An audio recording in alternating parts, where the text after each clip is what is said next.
And I would like to introduce myself first. I am Charmaine Tevar of Twin Bakers, Philippines. Also, I am a blogger baker at Baking with the Twins and creative Cakepreneur Philippines. By the way, I would like to greet happy anniversary, happy first anniversary to BCI, or the Bakers Creative Innovation Group. So this group has been very, very supportive to our home bakers and cake enthusiasts or baking enthusiasts. So I would like to thank, of course, the admin and the founder of BCI, Chef Hector Katanghal, for having me here and for inviting me to do this very quick demo. Kahit super rush. Okay, anyway, thank you, Sir Hector or Chef Hector, and to all the admins and moderators of the group also. Thank you so much. Today, I am going to teach you how to make and how to decorate a number cake. So this is very easy. I know everyone has tried making this at home, but I will just show you how I do it and how I decorate my number cakes.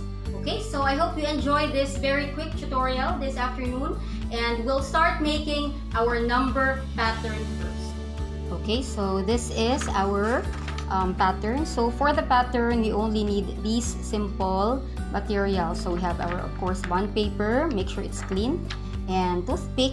Later we are going to trace it on top of our cake. We have our scissors, we have our pencil and ruler. So I'm just using this board at the moment. So for this one, I will be cutting a number 1 pattern. So since this is the first anniversary of BCI, so I am going to make a number 1 cake. So this is just very simple. You just trace and measure. So it depends on you. If you want a bigger cake, you can do that. I'm just making a small cake today, so it's gonna be 10 by 8, and my board measures 13 by 9. Okay, so it's as easy as that. Okay, so then after you trace it, you just need to cut. If you're going to make a different number like number 8 or number 6 or number 4, what you can do also, you can get some templates from Google or from the internet, and you can just print it out using your, of course, your printer and your bond paper at home. That's easier. Okay, but for me, I prefer doing it manually. I draw it using a pencil and then I cut it. Okay, and then for this one, since our cake is square, like this, our cake is square, so we are going to measure and trace. And then I told you earlier that we need to have our toothpick. Make sure it's clean. So you trace it like this, and then later on we are going to use our serrated knife to cut. Okay, again guys, make sure to clean and wash your hands before you work in your kitchen to make sure it's safe. I don't usually put gloves because I find it difficult and medyo mainit sa kamay ang gloves. So for this one, use a serrated knife to cut your cake. This is just a basic chiffon cake that I baked earlier. So you can use a moist chocolate cake, a dense cake, or a pound cake. Doesn't need to be really perfect because you're going to put flowers on top of your cake later. So you just need to make sure that you get like almost the same shape with your number pattern. Okay, so for this one, I am going to connect this here at the bottom. Okay, so this is the one that I cut earlier, and this is the one, the half of the square cake. So I connected it, and then using your pattern, you just cut. Pinasobrahan ko ng konti para medyo mas mahaba yung number 1. And then I will connect another small part here on the side.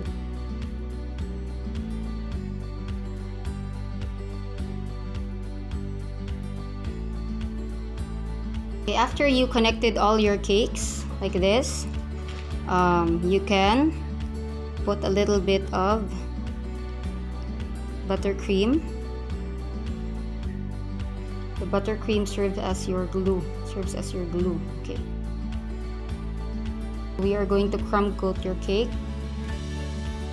So it's always advisable that you use a piping bag when putting buttercream on your cake, so it's gonna be less messy. And then for this one, I am going to use a flat spatula. It's okay if it's not really that smooth or clean. Again, we are going to cover this with flowers later. For the sides, again, same, pipe your buttercream.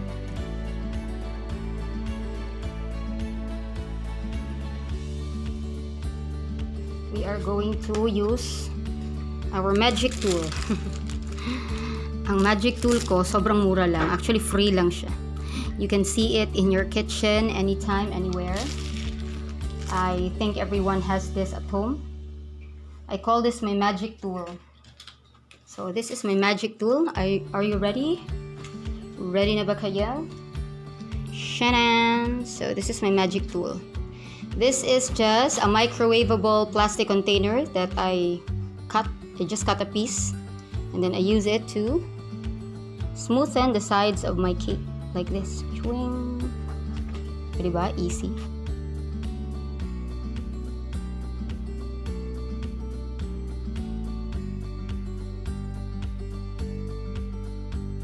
You can do crumb coating, but for this, it's okay na. Medyo malinis naman, so it's okay even if we don't do a first coating. So this is gonna be our first and final coating na. Okay. So again, for different numbers, you do the same procedure. If you're going to do number 2 or number 6 or number 8, just do the same procedure. It's not really that complicated. Okay. And then this one. This is my tipid method. Tipid method.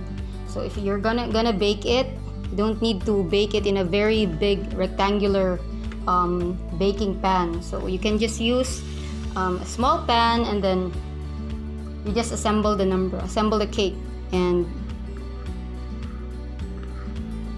save ingredients, save time. Anyway, if you have questions, guys, you can comment down here in the comment section. Since this is a recorded video, so I am actually online at the moment, and I will just be waiting for your questions in the comment section. Okay. Okay, so for final, you can just clean it a little bit. Again, hindi po nakakita yung top ng cake or yung cake cover. Kasi we are going to cover it with flowers. Okay. So you can put this in the chiller first for 10 minutes. And then after that, we are going to decorate it with our buttercream flowers. And that's it. Very easy. Okay? This cake will go to the chiller, and I am going to teach you now how to make our buttercream flowers. I learned from, of course, the masters, Queen of Hearts, Valerie and Christina, and also YouTube. YouTube is very, very helpful, and baking groups as well, like BCI. We get a lot of free tutorials here. So this one will go to the chiller, and these are the flowers. So I am going to show you some quick tips on how to do these simple flowers. These are the basic tools that we need for our flower buttercream or piped buttercream flowers. Okay, so ang ginagamit ko, ito lang po, this is the flower lifter, and this is our coupler and the nozzles, the piping tips.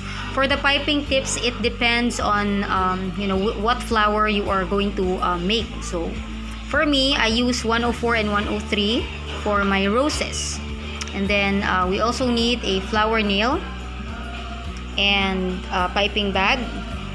Plus, of course, your frosting. So for the frosting, if you're making your number cakes or letter cakes, you can use any frosting as long as it is stable, because you're going to use it in piping your flowers. So for me, I use buttercream, and I will be posting the recipe later. Okay, and in coloring your buttercream also, you need to use an oil-based color for it to blend well with your buttercream. So since buttercream is oil-based, it's fat, so you need to use an oil-based color too.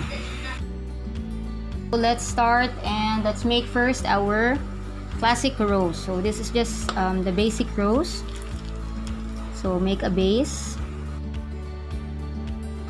Okay, and after that, again sa sides, turn your flower nail, and then sa center.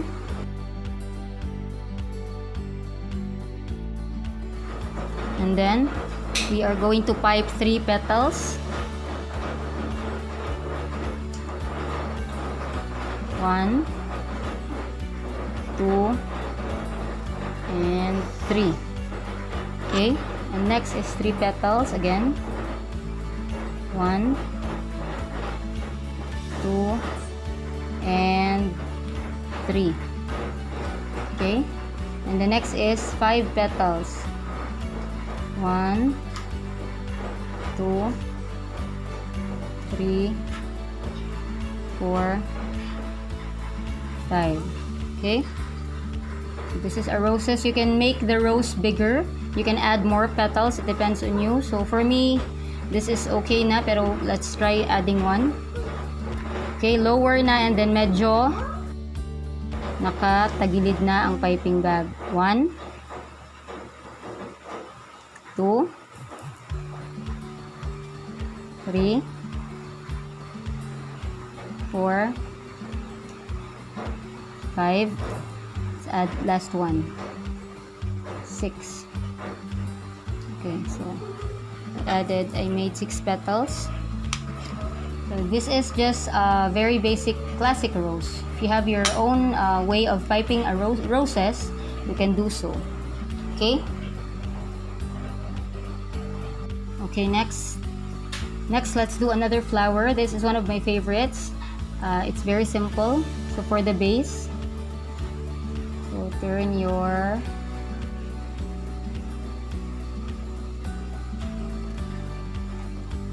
another one, and then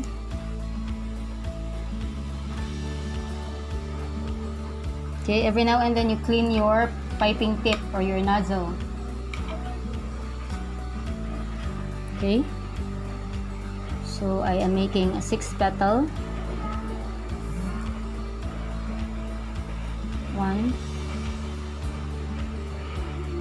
2, 3, 4, 5, 6. Okay, and then we can add another one on top, second layer. 1. You can notice I am moving my piping bag. Okay. 2, 3, 5, sorry, and then 6. Okay, this is very simple and very easy to make.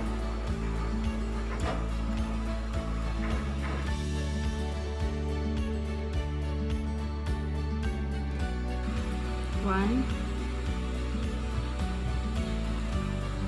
2, 3, 4.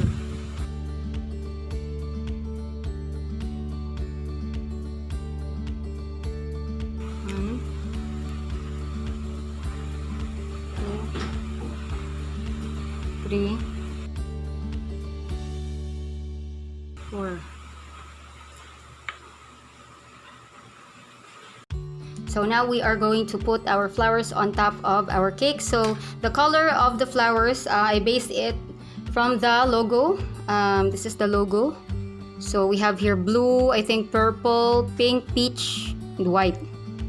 Okay, so these are the colors that we made based on the first anniversary logo. Okay, so first I am going to put my blue flowers. Okay.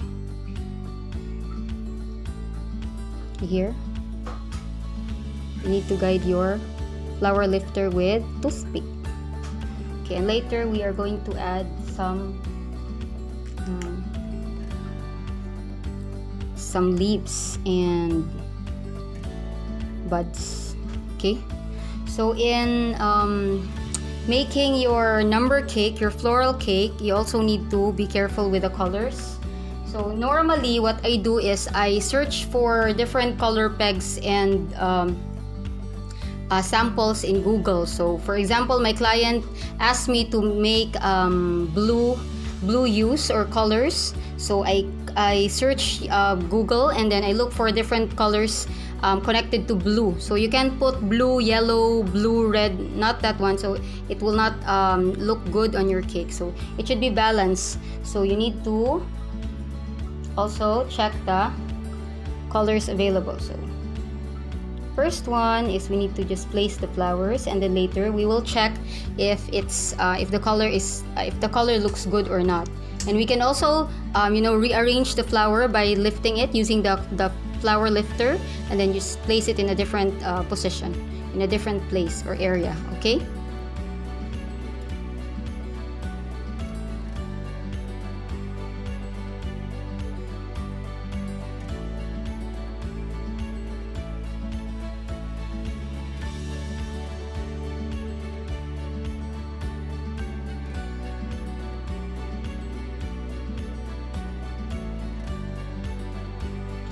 Okay, so we can add some buds here and then leaves later on.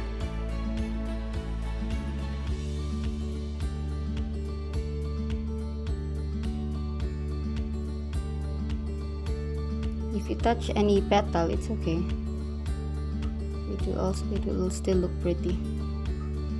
Yes. Add leaves later. Okay.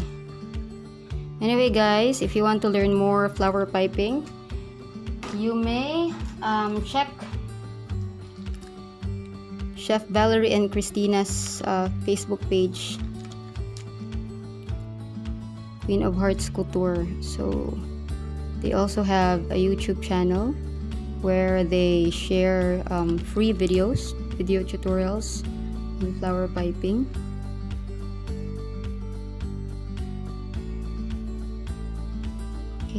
And please do follow our blog, Baking with the Twins and Creative Cakepreneur Philippines.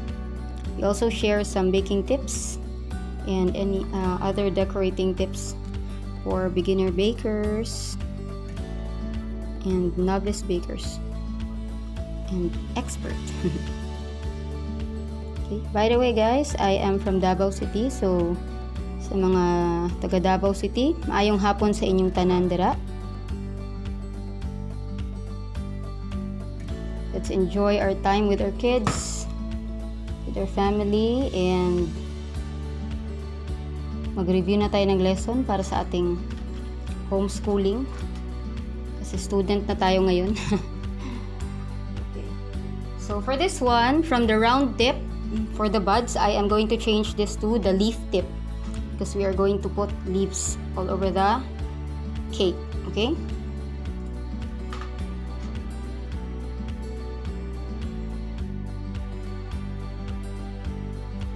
When you pipe your leaves, not like this, ganito siya. Ganyan. Okay? So it's easy like this. And move it para may textures leaf.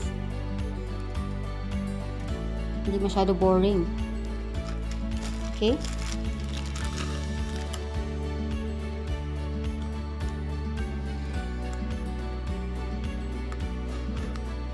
Okay, so I hope you do this at home, you practice. This is a very, very sellable cake at the moment. Super marami akong orders ng number cake. I don't know why. Kaya na-force na lang akong mag-aral ulit ng piping. I'm more into fondant talaga, guys, and sculpting. I like doing figures. Gum paste flowers. Minsan lang. Most of the time, fondant talaga, figures. And then piping, I also love to do royal icing piping. String works. Itong piping ng buttercream, not really talaga my forte. But I love doing it. It relaxes me. Relaxes my mind. Okay, I hope you try this at home too. And post your works here in the group.